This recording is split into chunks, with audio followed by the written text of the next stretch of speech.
শুভ সকাল বন্ধুরা, কেমন আছো সবাই? আশা করছি তোমরা খুব ভালো আছো আর যে যেখানেই আছো সুস্থ আছো। আমিও বেশ ভালোই আছি।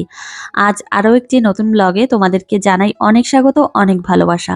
অনেকদিন বাদে মনে হলো যে আজকে আদিশ্রীকে একটু সকালবেলায় খিচুড়ি রান্না করে খাওয়াই। তো অনেকদিন হয়েছে ওকে খিচুড়ি রান্না করে খাওয়াই না। আর প্রত্যেকদিন প্রায় কর্নফ্লেক্স না হলে ওটস এইসবই খাওয়ানো হচ্ছে। তো ভাবলাম আজকে একটু অন্য স্বাদের খাওয়ানো যাক। তো এদিকে আমি সবজি কেটে নিয়েছি আর ডাল চাল একসঙ্গে মিশিয়ে ধুয়ে পরিষ্কার করে নিয়েছি, আর এখন আমি খিচুড়ি রান্না করব। আর এদিকে কড়াইতে আমি নিরামিষ রান্না করছি। সকালবেলায় রুটি আর নিরামিষ খাবে সবাই, সেই জন্য নিরামিষ রান্না করছি। আর মেয়ের খাবারটা আমি বসিয়ে দিচ্ছি। আর আদিশ্রী তো সকাল সকাল করেই ঘুম থেকে এখন উঠে যায়, এখন অতটা দেরি করে না। মানে ৯টা ৯:৩০ এতটা বেলা এখন হয় না, এখন অনেকটা আগে আগে উঠে যায়। আমার মনে হয় এখন রাতটা অনেক বড়, সেই জন্য হয়তো একটু দেরি করে, মানে দেরি করে বলছি, একটু আগে আগেই উঠে যায়। তো আমি আজকে সকালবেলায় যে খিচুড়িটা রান্না করছি একদমই সিম্পল ভাবে রান্না করছি।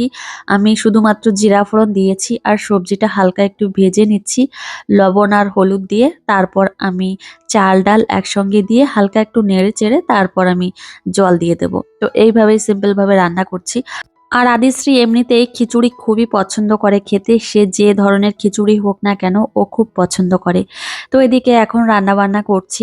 আর আদিশ্রী এখনো ঘুম থেকে ওঠেনি, উঠবে হয়তো একটু বাদেই উঠে পড়বে। আর এদিকে দেখো নিরামিষ তো রান্না হচ্ছেই। সকালবেলায় ২-৩ রকমের রান্না তো করতেই হয়। এখন এই যে খিচুড়ি রান্না করছি, আবার নিরামিষ করছি, রুটি করব, আবার একটু বাসি ভাত রয়েছে সেটা আবার একটু ফ্রাই করতে হবে। তো বাড়িতে ৬ জন মানুষ, ৩-৪ রকমের রান্না তো করতেই হয়।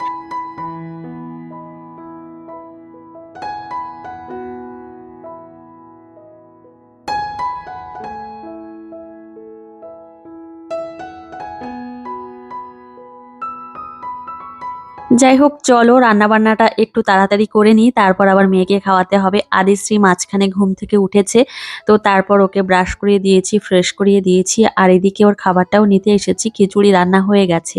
তো দেখো কত সুন্দর হয়েছে খিচুড়িটা।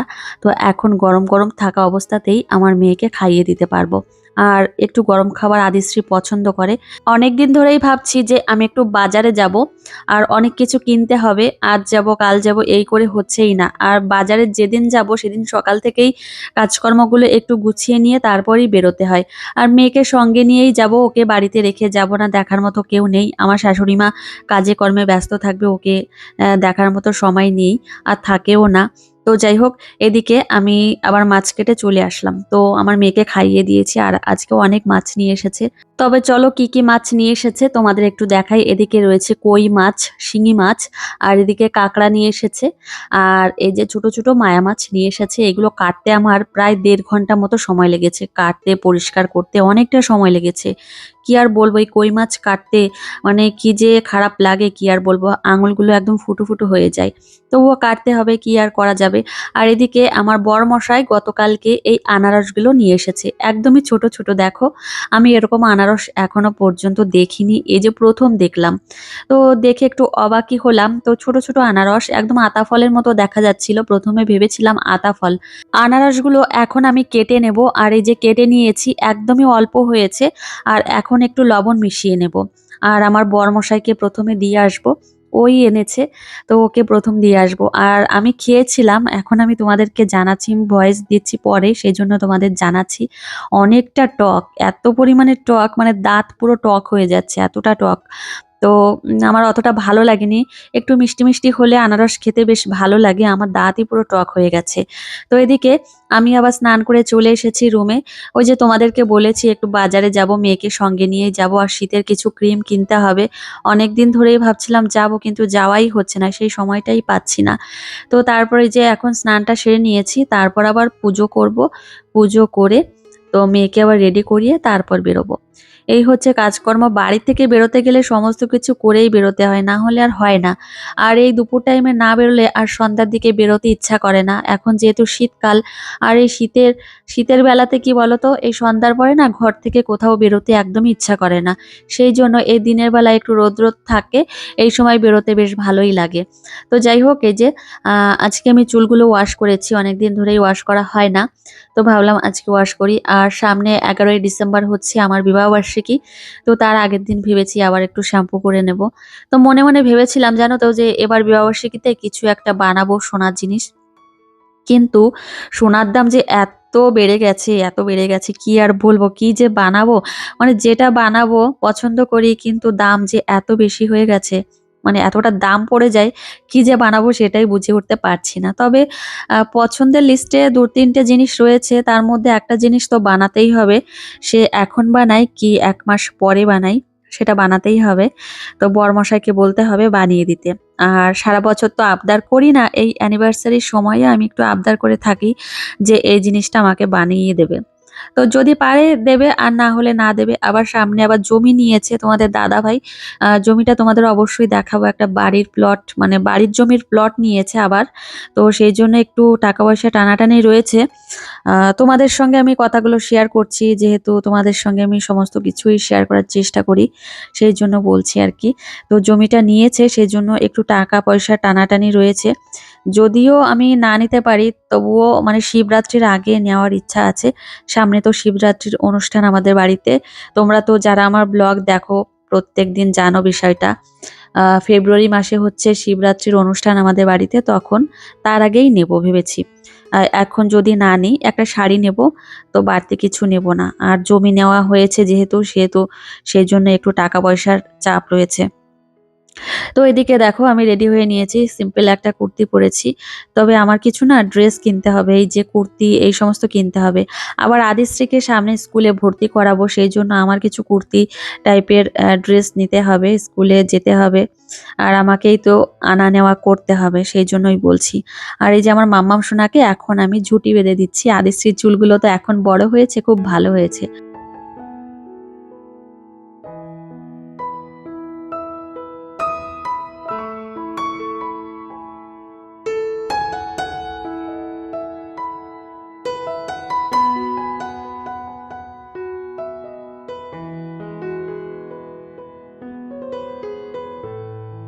আদিশ্রী দেখো দেখতে দেখতে বড় হয়ে গেল। কদিনের আদিশ্রী এখন কত বড় হয়ে গেছে। ৩.৫ বছর বয়স হতেই আসলো। আর এমনিতে মেয়ে মানুষ একটু তাড়াতাড়ি বড় হয়। তো আদিশ্রী এই যে দেখো কতটা বড় হয়ে গেছে। আর কদিন বাদে আবার স্কুলে যাবে। তো তোমরাও ছোট আদিশ্রীকে দেখেছো আর এখন কতটা বড় হয়ে গেছে দেখো। তো আদিশ্রীকে তো রেডি করানো হয়ে গেছে আর এখন আমরা বেরোবো রাস্তায় তোমাদের সঙ্গে ভিডিও শেয়ার করতে। যদিও না পারি বাজারে গিয়েই তোমাদের সঙ্গে শেয়ার করব। এখন আদিশ্রীর একটা অভ্যাস রয়েছে কি বলতো? আদিশ্রী এখন ডায়পার পরানো থাকলেও না ডায়পারে ও শি করতে চায় না। তো ওর বাপিকে বলেছে বাপি শি। তো ওর বাপি আবার এদিকে শি করাতে নিয়ে এসেছে। আর এদিকে দেখো এখন আমরা এখানে রয়েছি একটু বসে। তো আমি একটু বাজারে যাব, আদিশ্রীকে ওর বাপির কাছে রেখে যাব।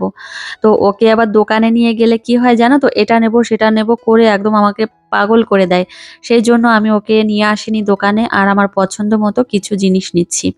আমি তো তেমন সাজুগুজু নিজে করতে পারি না। নিজে সত্যিই পারি না। আর মেকআপ সম্বন্ধে আমার কোনো আইডিয়াই নেই যে কোনটার পরে কি নিতে হয় কি। এই সমস্ত বিষয়ে আমার কোনো আইডিয়া নেই। কিন্তু আমার বোন এই মাঝে হাইলাইটার কিনেছে। তো আমি ভাবলাম যে আমি একটা কিনি। মাঝে মধ্যে যদিও একটু সাজুগুজু করা যায় বোনের কাছে শুনে, শুনে বা একটু ফোন দেখে যদি সাজুগুজু করা যায়, তার জন্য আমি একটা হাইলাইটার নিয়েছি। তো তোমাদের বাড়িতে গিয়ে দেখাবো যে কোনটা নিলাম। আর কিছু শীতের ক্রিম নিয়েছি, অয়েল নিয়েছি। আর একটা পারফিউম মানে বডি স্প্রে নেব। তো দেখছিলাম যে কোনটা নেব। এভাটা আমি অনেকবার ইউজ করেছি।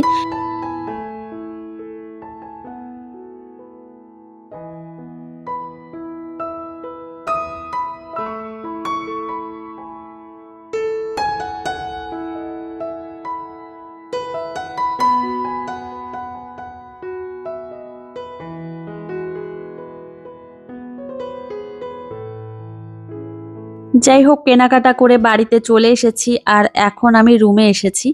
আর রুমে এসে আমার শাড়িগুলো এখন একটু ব্যবস্থা করব।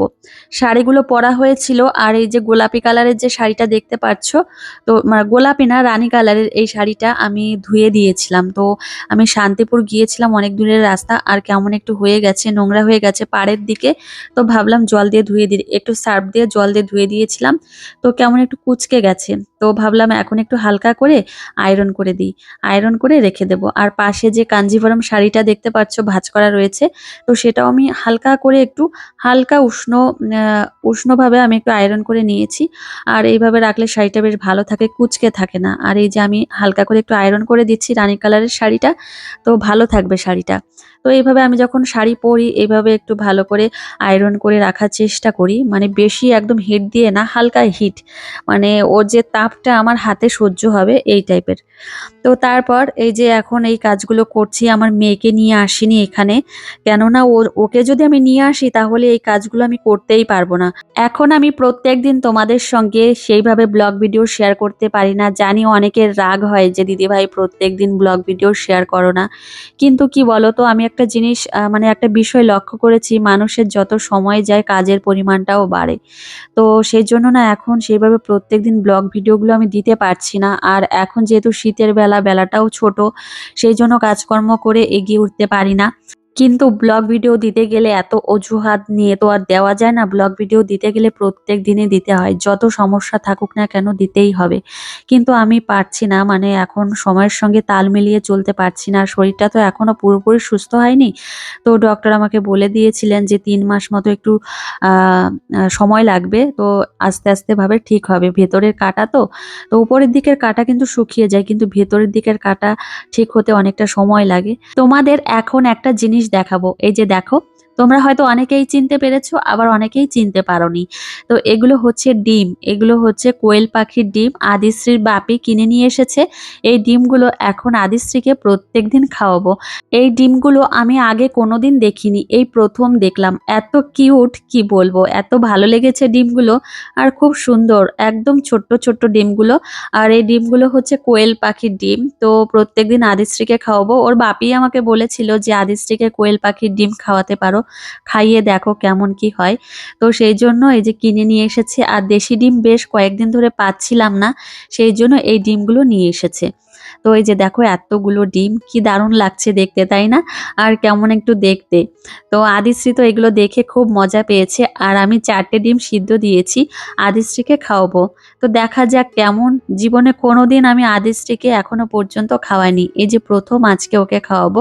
আর ডিমগুলো দেখো কত সুন্দর, এত কিউট লাগছিল। আমি ভেবেছি একদিন এই ডিমগুলো সিদ্ধ করে আমাদের জন্য রান্না করতে বলবো, এত সুন্দর ডিমগুলো।